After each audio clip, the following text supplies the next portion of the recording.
Hi, this is Josh Marshall, and this is the Josh Marshall Podcast. Today when we sat down and were thinking about how we're going to structure this show, we had a few different topics we were thinking about. One is we were going to do a quick recap of the January 6th investigation and how they are now seem to be moving into, dribbling out little nuggets of information from all these subpoenas they've been throwing around. And we were also going to talk about something that a lot of us have been discussing. I kind of mentioned it in a post yesterday, and that is just the basically the climate of demoralization among Democrats right now. That probably doesn't come to you as a big news flash. You're probably experiencing some level of it already.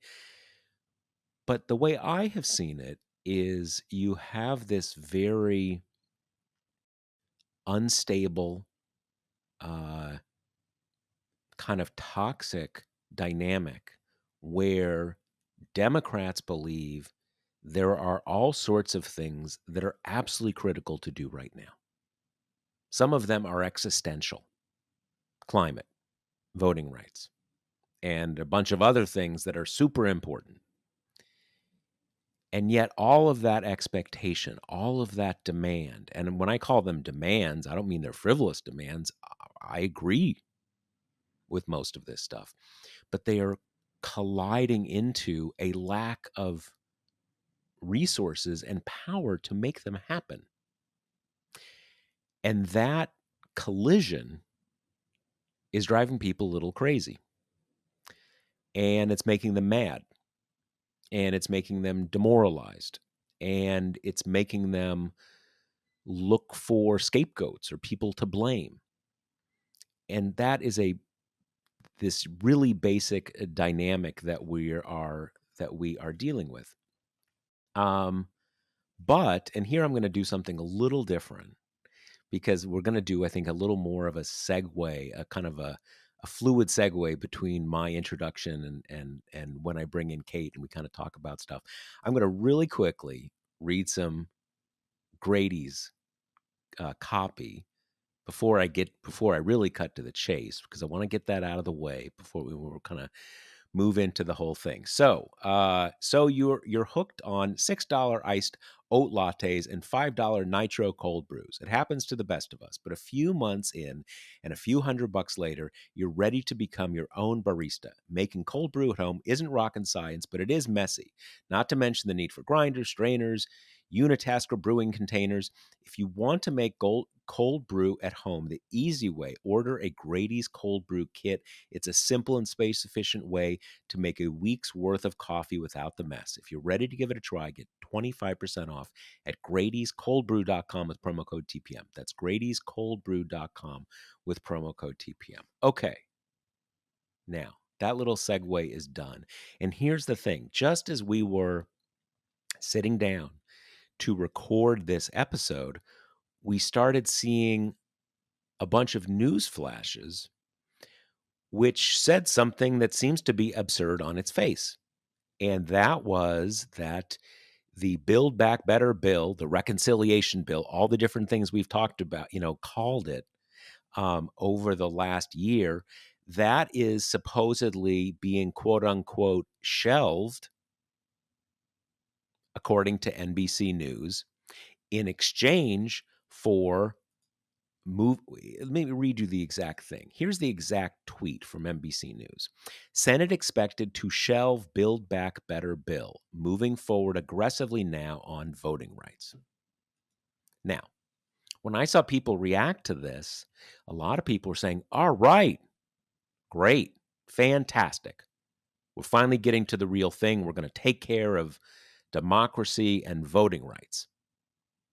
Now, on its face, yeah, I think I'd agree with that in many ways. And who knows what shelving means, right? Are they just giving up on it? They're going to come back to it next month. But here's the thing: everything we know tells us that they don't have the votes for any voting rights thing. In the voting rights, we're generally talking about the For the People Act. Big voting rights bill that deals with gerrymandering and securing voting rights, and also, kind of the whole package. But as recently as yesterday, Joe Manchin said, "I am absolutely not going to do any filibuster carve out for democracy or voting rights. And without that, it's a 60 vote thing and it's never going to happen." So, what this sounded like to me, and still kind of sounds like, is that Joe Manchin finally said no on Build Back Better, and Democrats are trying to make everybody feel better by kind of tossing out a bunch of, like, we're moving forward on democracy pixie dust, even though moving forward, it's like Trump's, you know, moving forward on voting rights very strongly, like strongly, aggressively, whatever. You don't have the votes. So on its face, kind of sounds like, all right, I guess we lost on Build Back Better, and that's not going to happen. And we're going to do some happy talk on voting rights, and that's not going to happen either. But as we've been going, there's a quote out there from Bernie Sanders saying, "Yeah, it's democracy is the more important thing right now. Let's get that done. That's more important than Build Back Better right now." Like, really? Like, okay, he's okay with dropping Build Back Better. So that's where we are right now. And we just decided to kind of launch into this, even though we are discussing things that you will probably know much more about by the time you listen to them. But it'll be kind of like a real time. We're kind of trying to make sense of this. And in the process of making sense of this, we're also going to talk about the much bigger picture stuff. Because obviously, shelved or not shelved, there is a lot to talk about with Build Back Better and voting rights and Joe Manchin and everything under the sun. So, co-host Kate Riga, what the fuck? What are we doing here? What's going on? I don't know. My instantaneous reaction is so. At first, I'm just like, it's really irresponsible journalism to just kind of report these tweets from senators and not add the filibuster still a thing. And also, Mm-hmm. these conversations they've been having with Manchin, re-voting rights, those rule changes have been incremental, nibbling around the edges. I mean, they've been about, you know, things like how long you have to speak for, stuff like that. And just yesterday, Manchin told reporters, "I'm not going to approve of any filibuster carve out that doesn't have Republican support." Republicans do not support voting rights legislation, period. With the exception of like Lisa Murkowski for one of the bills. So I'm just so taken aback at this credulous reporting of like, now we're going to do voting rights. What? What are you talking about? Did the filibuster evaporate while we were focusing on BBB? Like, Well, there. this is yeah. So this is the this is the thing that the reporters, the reporters know these dynamics, and uh, the thing that, yeah, it's a total mystery, and the reporters know these dynamics, and as you say, we've been up and down this hill 20 times with Joe Manchin this year about filibuster, no filibuster, mini carve out, big carve out, blah blah blah blah blah. And it's just every single time it's just it's Lucy in the football, right? And when you hear these things, you're sort of like thinking about the responses of these Democratic senators, like, are you just making, is it all about hope? You're kind of so credulous, you're so desperate that you're kind of thinking this is real when it's not real. Now, I mean, I guess that I cannot rule out the possibility that there is actually an agreement and all of my commentary will be wrong, which I will be ecstatic about. It'll all be wrong. And in fact, in some kind of global deal, they have gotten Manchin on board with some sort of filibuster carve out, and they're going to pass. I would assume it's his version of the build of the For the People Act. Which remind me on this, Kate. My general sense was that voting rights types, even though it pulled out some of the stuff in the original For the People Act, most of those people said, "Hey, it's still pretty damn good," right? I mean, that's about what we thought, about what we heard. Yeah, and the original For the People Act actually had some provisions that like election administrators didn't love, not for conspiratorial reasons, but more logistical reasons. Like, it'll be very hard to implement XYZ by, the next election type thing.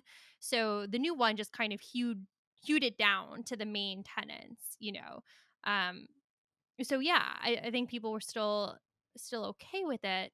The I don't know. I mean, to me, if they have reached a deal on voting rights, that means Manchin is going to allow, and I assume Cinema, not being talked about, but I assume also her, have allowed some kind of carve out in the filibuster to allow for meaningful voting rights legislation to get across, something that will not get Republican support, that will incur Republican fury and Republican accusations of Democrats staging a federal takeover of elections.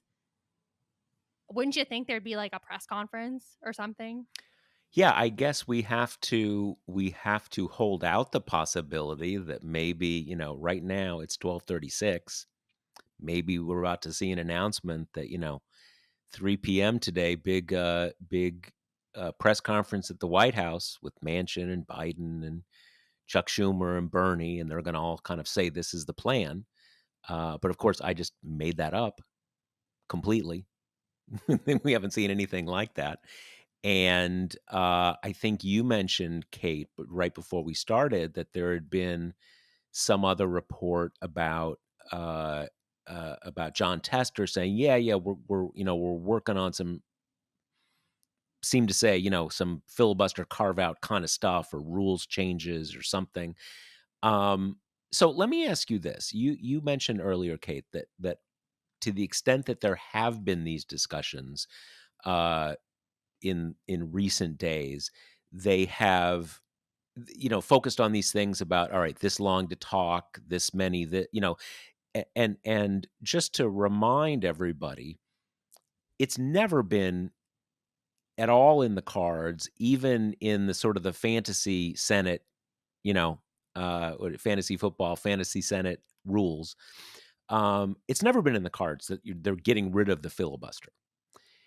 What has been in the cards and what the filibuster reform people have been pushing are various rules changes that you can talk, but only for you can block it for a month but not longer, or instead of needing 60 votes to break the filibuster, you need 40 votes always on the floor to hold up the filibuster. All of these things that give you a lot of ways to block a vote, but not things that you can just do indefinitely, and things that are pretty hard to do. So, what have we been hearing on that front? What do we have a sense of what is even being discussed?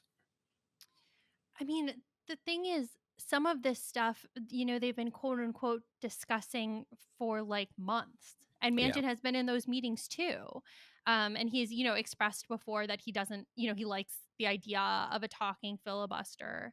Um, you know, he likes the idea of making it more painful to the minority. He said those kind of things publicly before. And those are things that other senators often kind of cling to as proof of, look, he is movable, he's malleable on this. But then he comes out like he did yesterday and said, "Well, I'm not going to do any of this if it doesn't have Republican support."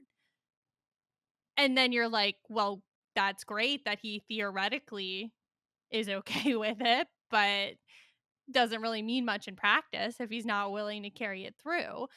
To be honest, again, maybe we'll be totally proven wrong, but I think, and it seems to me, he is a no on Build Back Better, and they're trying to throw some other dust up in the air to kind of salvage the moment. Right. And there's obviously a lot of hunger amid the Democratic base for for really doing anything about democracy reform at all. Mhm. Mhm. And I'm seeing speculation, and this is what they've been doing. That there's been meetings between Tester, Kane, King, and Manchin about potential rule changes. Which again, these conversations have been happening for months and months and months. They just used to be about legislation that is now changed and kind of modernized to get Manchin on board. But these two things can't be true. Manchin can't be, or at least the Democratic Party can't be like, and now we're going to do voting rights. And then Manchin is like, yeah, sure, as soon as I get 10 Republicans on board. I mean, that's the song and dance we've been doing for freaking months. So, the only thing I can think of is that he decided he's a no on Build Back Better. He's going to torpedo it. And they were like, if you're going to kill the biggest remaining kind of legislative push of the Biden agenda, you need to agree to a filibuster carve out so we can do voting rights. Right. Right. But Right. again, if that's true, then it seems that this deal was made in the last 12 hours or so, because Manchin is on the record in public saying yesterday he's not going to do a rule change without Republicans. Right. Right. Well, like I said, I mean, the one thing about Joe Manchin is that he makes it up as he goes along, depending on which side of the bed he rolled out of. And we have seen over the last 12 months really, that coming out of the gate in January of 2021, he was like, not not reforming the courts, not getting rid of the filibuster, blah blah blah blah blah, kind of threw cold water on everybody.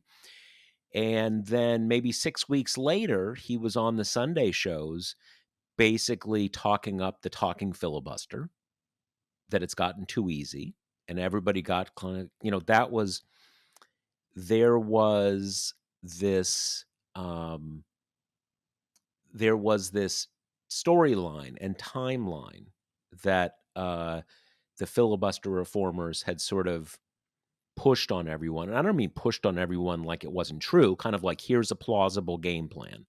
And that was, you kind of give the skeptics, the Manchins, the Cinemas, maybe Angus King, like, we'll try doing the bipartisan thing.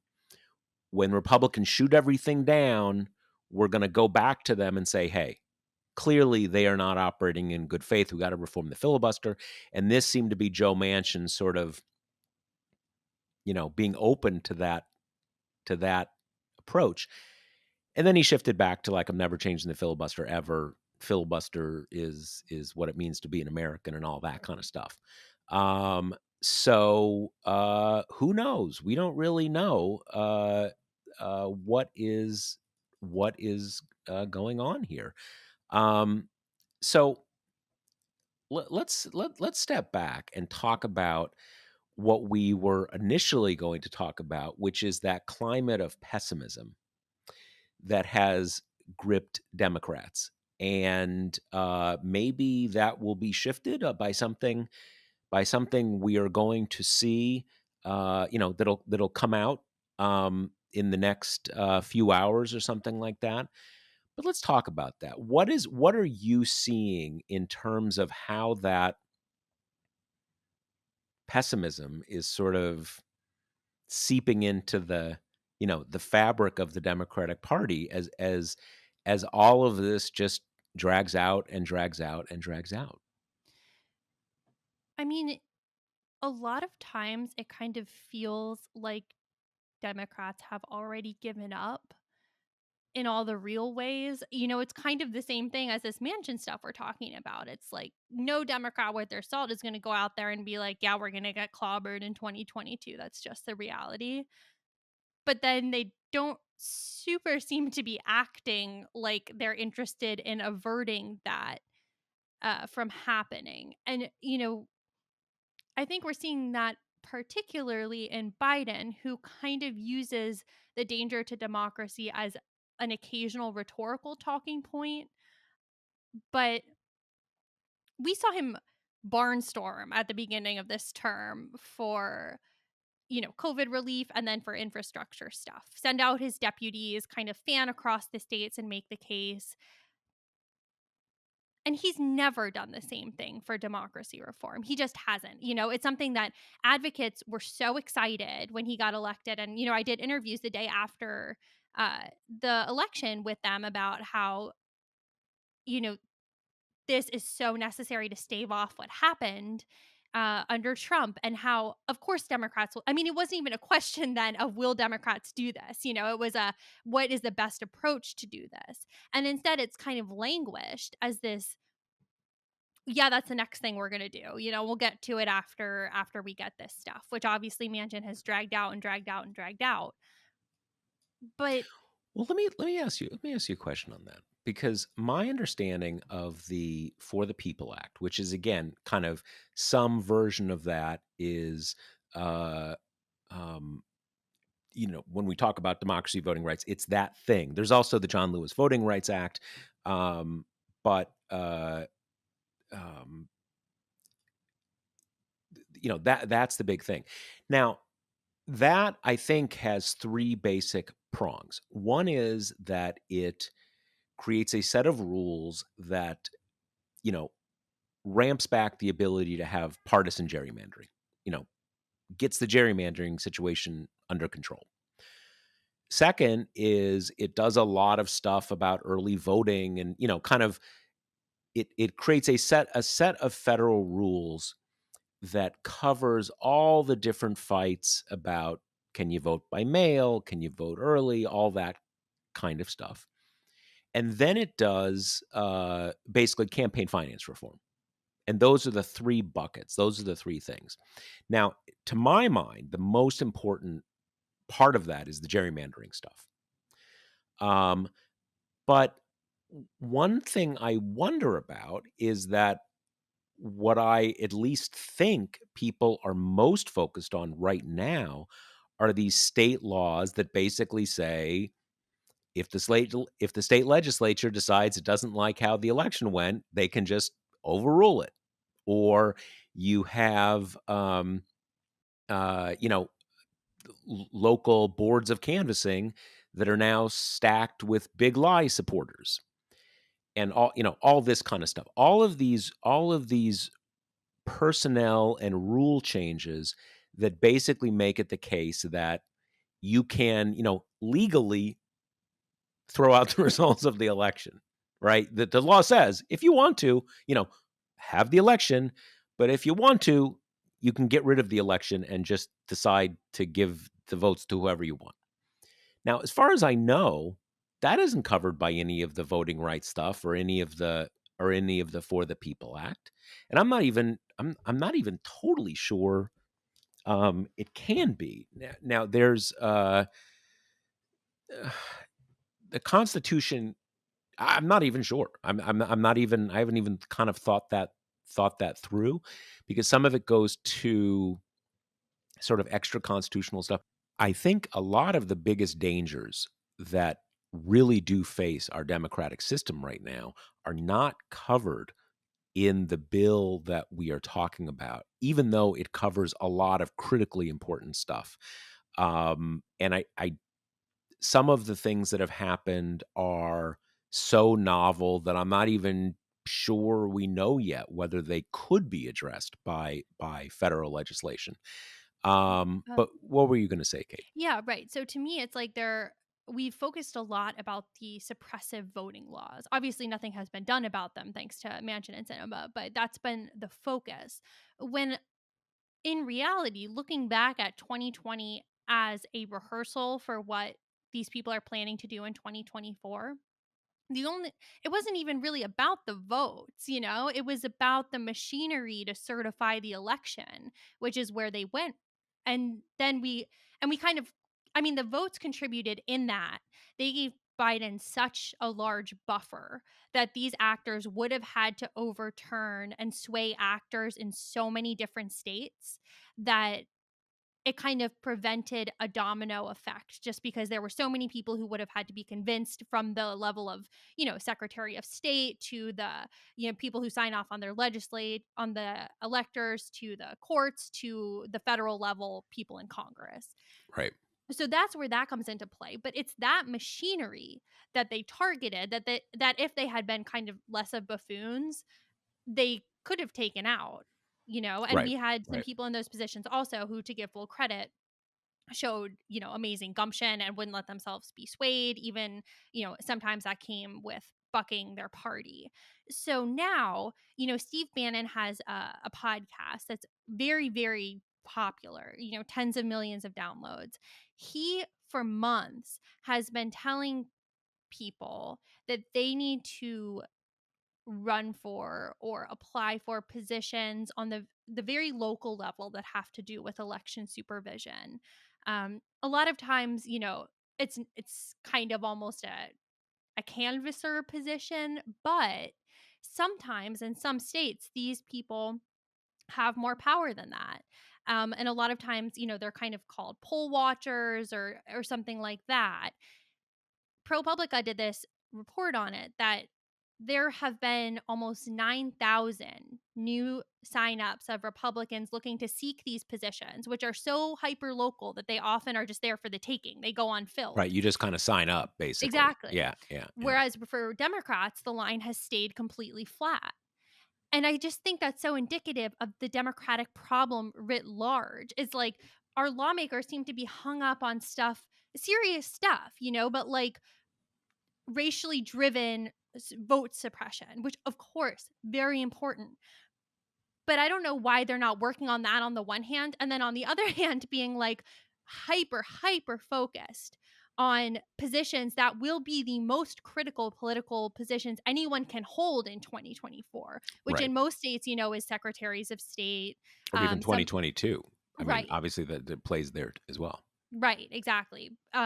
Secretaries of state in some states that's actually a gubernatorial appointment. So in those places, it's the governor's race. But we know what states this is going to be critical for because of our setup.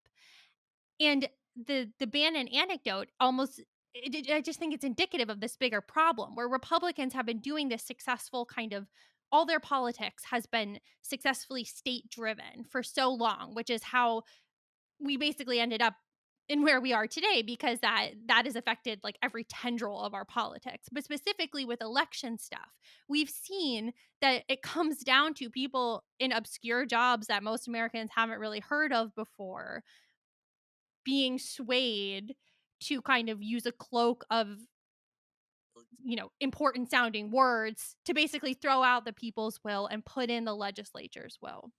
Well, one thing that is important to remember is a lot of people say, look, Mike Pence had no choice. His role at that, on January 6th was just to say, is this the elector slate from the state of California? Yep, looks like it. Done. Right? It's just they call it a ministerial function.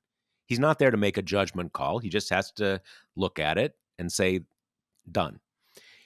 When you go down into many of these offices that you're describing, these, kind of board of canvassers and all these kind of Mhm. things, there are lots of places where similarly, it's not these people's job to make a judgment call about did this election feel right to me.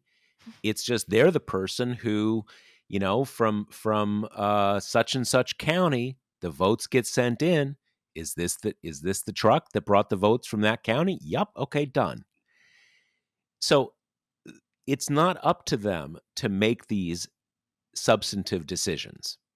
However, if we go back and remember in Michigan, in the first weeks after the election, a couple of those boards that are just that kind of thing, they're not supposed to make these kind of calls.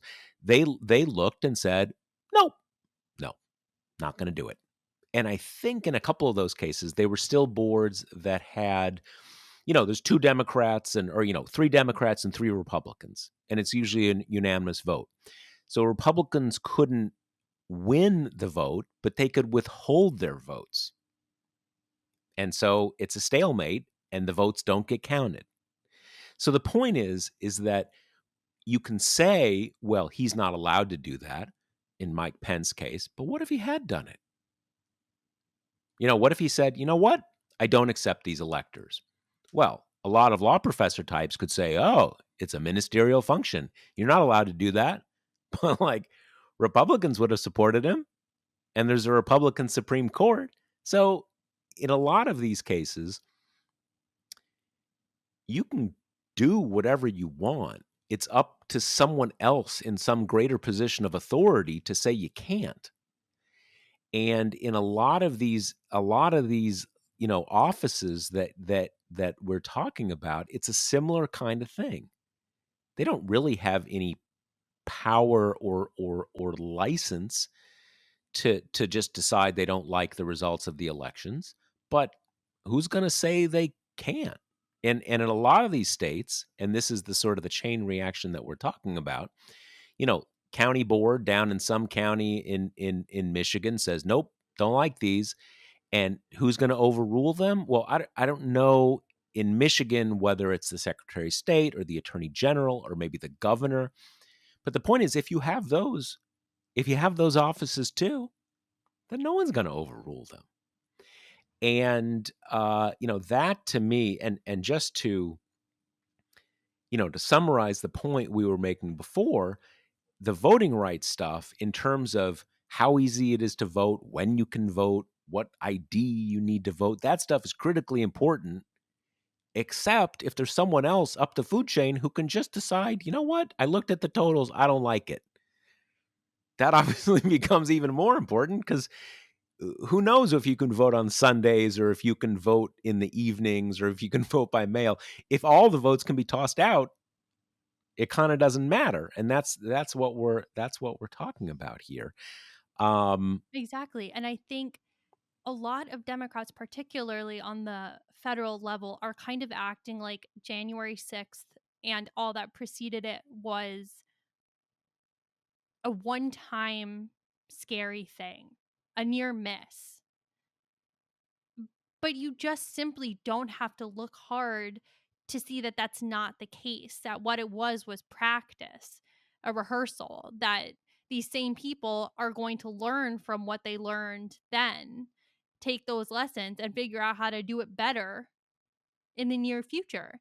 And there's just this like burying burying their heads in the sand thing and this kind of singular focus on we can't have people stand in long lines to vote, which of course that is also bad, but it feels to me that no Democrats really grasp how acute the threat is right now. And in some ways that's reflected in polling about this. Overwhelmingly, Republicans are the ones who are saying our democracy is under attack. And that's because they freaking believe the big lie. Democrats, on the other hand, don't see that. So there's no loop right now because the threat is disparate. So Democratic constituents are not demanding action. And then right. the politicians have kind of put democracy reform, barring some huge deal right now, but have put democracy reform as like on the back burner to infrastructure. So the constituents aren't getting signals from the leaders that this is something to be very, very panicked about. And to me, it's just such a failure by Democrats on obviously on the we are Americans concerned about our democracy level, but also on the Democrats trying to win elections level, because we've seen from the Republican Party that appealing to people's fear is incredibly effective. And here you don't even have to quibble about the morals of it because there is something to be afraid of.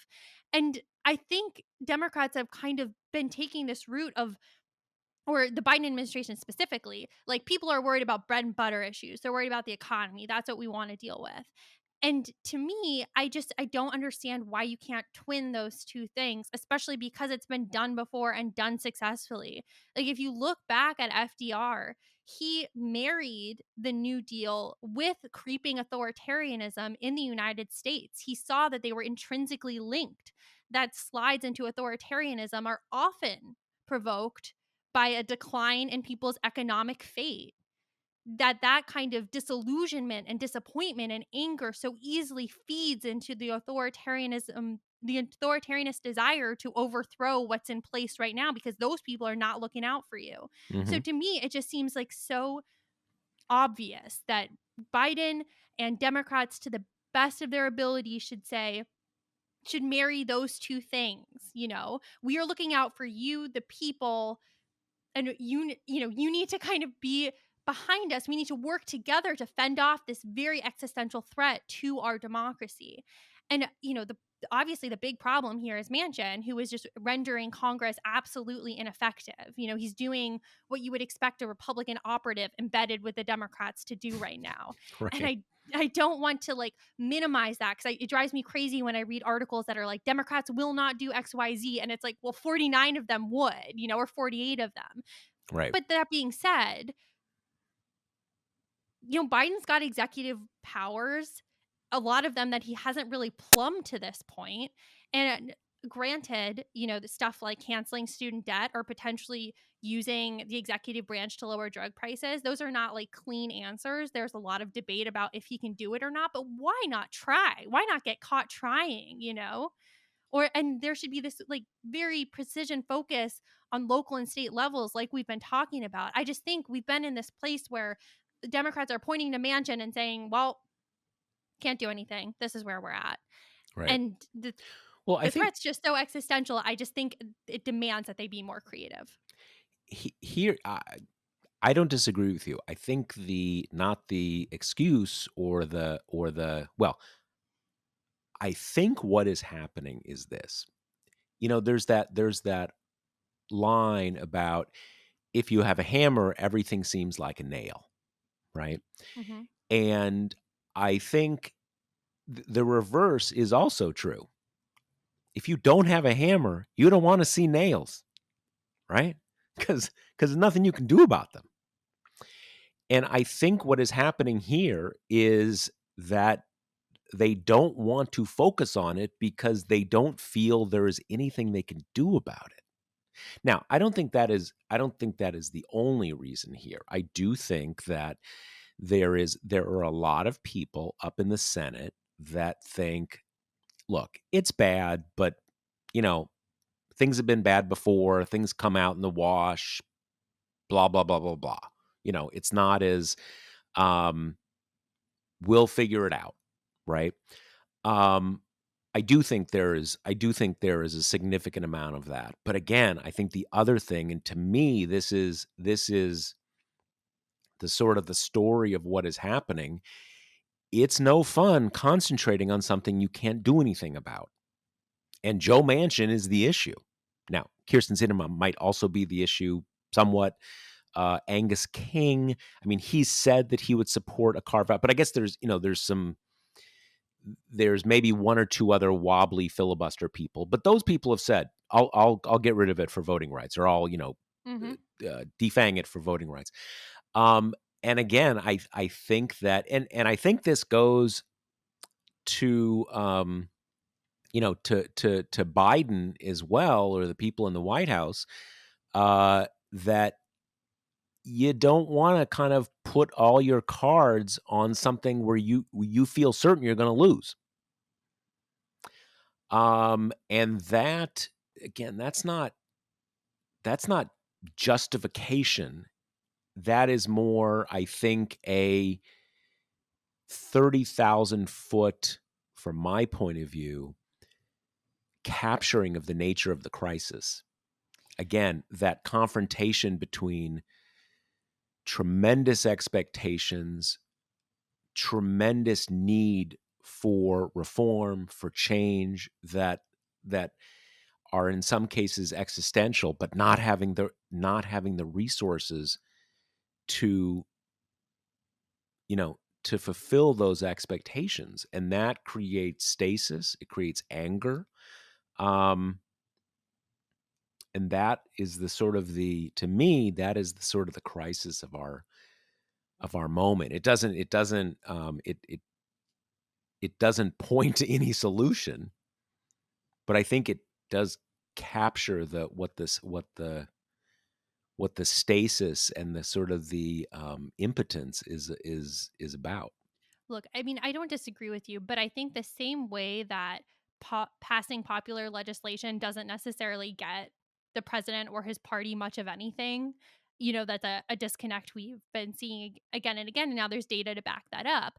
I think the reverse of that is that sometimes I think rhetoric can get you somewhere, even if, like you say, they lack the congressional muscle to really do something about it. And I just think it is incumbent upon Biden to make this the center focus and to I I I don't disagree with you. I don't. I again, I'm not saying okay they should just drop it. I'm more saying I think this is why that it has happened. And I will say this. I think if that is the case, then in a lot of ways you need to, if the point is focus, and if the point is rhetorical, right? Then it's important to sort of rejigger what your expectation is. It doesn't make sense to every few weeks have Chuck Schumer make these announcements where he says, "All right, we're gonna dig in on voting rights," and that ends up meaning that a few Thursdays later in the evening there's a vote or the lack of a vote because it's filibustered and no one even knows it happened. I think if that's the case, then you need Joe Biden to be, you know, that's all he talks about. And he's using it. It's all he talks about, and he attacks Republicans, and he says it's critical, and they are blocking it, and so they're the problem, and that's why you need to elect more Democrats. right. Exactly. I think it should be that married with a hyper focus on the state and local levels. That includes having administration officials go to these states and, try to drum up enthusiasm and get people to like take these positions and want to run for these positions. And I'm not saying it's easy at all. I think we as a country have been so historically unlucky that Joe Manchin is the man with all this power in this moment. And I think it might be ultimately calamitous to our future. But that being said, what they're doing right now just isn't working. This like kind of half-hearted, we're working on this great package that everyone who's paying attention knows might be on the brink of death at any moment, and at any rate has no momentum, hasn't had momentum for months, and just doing all this focus on these like bread and butter issues, which of course people care about, but there's been no sign that you can get it done. And Right, the only right. thing people are seeing is what you said, the stasis, the lack of movement. So I think at some point you've just got to be a bit creative and try to come up with some other way to show forward momentum on something. And this is the most dire thing we're facing. Right. I mean, look, I agree with that, and I so hope that again there's like a press conference at 3 p.m. that says they've got this deal, because this is, as much as I think the Build Back Better stuff is critical, and to me the climate stuff is what is Absolutely. overwhelming. I mean, to me, it's the climate stuff and a bunch of other great, cool stuff, but it's really the climate stuff that is critical. Um, as critical as it is, it's like we're in a it's like we're in denial at this point. Like, we've been trying to get Joe Manchin to agree to this for what, I mean, either a year or 6 months or 3 months or whatever it is, and that there is nothing more damaging politically to highlighting every day your inability to make something work. It just is. It's so enervating. And voters see everything else through that prism. They see the gas prices are high. They see that there's still school issues with quarantine, blah blah blah. Everything's wrong. Why is it wrong? Well, look, I mean, Joe Biden can't even get his own people to pass his own bill. He's clearly not up to the job. So they all kind of go together. I hope I hope they've come up with something. Um, I just I think Manchin is just so far gone. I mean, the other kind of news around Build Back Better today is that he has now positioned himself against the child tax credit. So he's currently bargaining for that to zero out. That was something that Schumer was using as leverage to pass it before Christmas because the child tax credits are going to expire at the end of the month. Manchin wants them to disappear completely. I mean, that is such an and amoral but also kind of apolitical position. now, I guess his, at least notionally, his point is he doesn't want anything that isn't permanent, right? Like he doesn't want anything that is only for like a fixed number of years and then snaps back. That's his rationale. Because in most of these things, Right. he is not opposed them. At least how he presents it. He's not opposing them on the merits. He just opposes the implementation. He doesn't like temporary things. And as a general matter, I think permanent is better than temporary, but that's that I think that is his what he's saying, at least. Yeah, but he's told reporters he's opposed to it completely. Right. He's saying, I agree. That argument is true for most of Build Back Better and led to one of the most ridiculous hijinks I've seen, where Lindsey Graham asked the CBO to score a hypothetical Build Back Better plan in which all of the programs run for the full decade, but there are no pay fors to match. So they use the pay fors for the shortened programs, but the programs at their full run. And then Right. it says, can you believe how much this adds to the debt? And he said Manchin was stunned. Manchin was vindicated. I mean, the whole thing is just so stupid. But I do think we're reaching a point where waiting for Manchin to act like a Democrat, it's not going to happen, and it sucks and it's a bummer, but Democrats have to find another pathway that gives them some forward more momentum, or it's done for. I mean, and as it is, I've been working on a kind of a big redistricting piece, and the House is basically out of hand already. I mean, barring kind of some major intervention by courts that don't tend to like to intervene in the drawing of lines, they've got to figure something out and recognize how big the threat is right now. I'm not saying it's easy. And Manchin is like I said, I think historically disastrous man to be in this position in this moment. But that's not an excuse for them to just kind of throw up their hands. Right. All right. Let's get to questions. Okay. What questions we have this week? The first is from Douglas, who says, have you heard anything about Susan Collins being quote unquote concerned that Kavanaugh is apparently reneging on his promise not to mess with Roe? Was she genuinely hoodwinked? Um, After the oral arguments, she basically said she's going to wait for a decision from the Supreme Court to make any kind of definitive comments.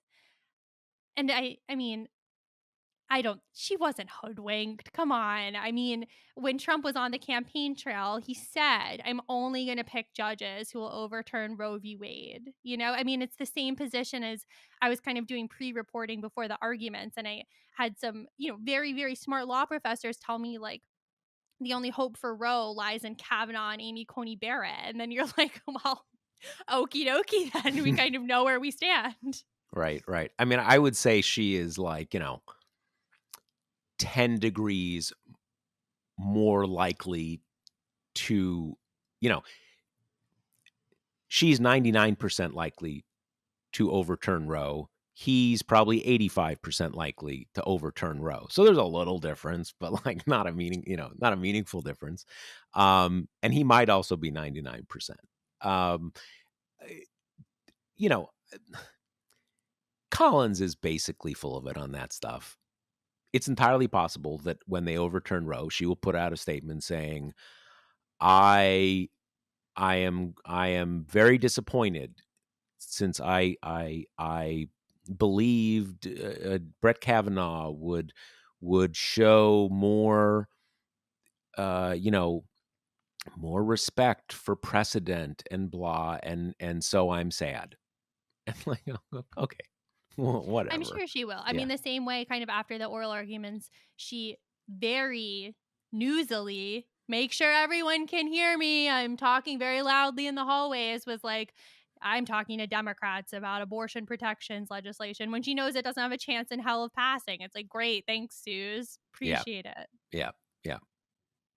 Yeah, no, absolutely. Well, let's remember that the Josh Marshall podcast brought to you by Grady's Cold Brew Iced Coffee. You can get 25% off at Grady'sColdBrew.com with promo code TPM. That's Grady'sColdBrew.com with promo code TPM. All right. Later. The Josh Marshall podcast is hosted by me, TPM reporter Kate Riga, and TPM founder, editor-in-chief Josh Marshall. The show is produced by Jackie Wilhelm. Thanks to Why Not Jansfeld for our podcast theme song, and thanks to all our TPM members who make this possible. Rate and review us on Apple Podcasts, and subscribe wherever you listen.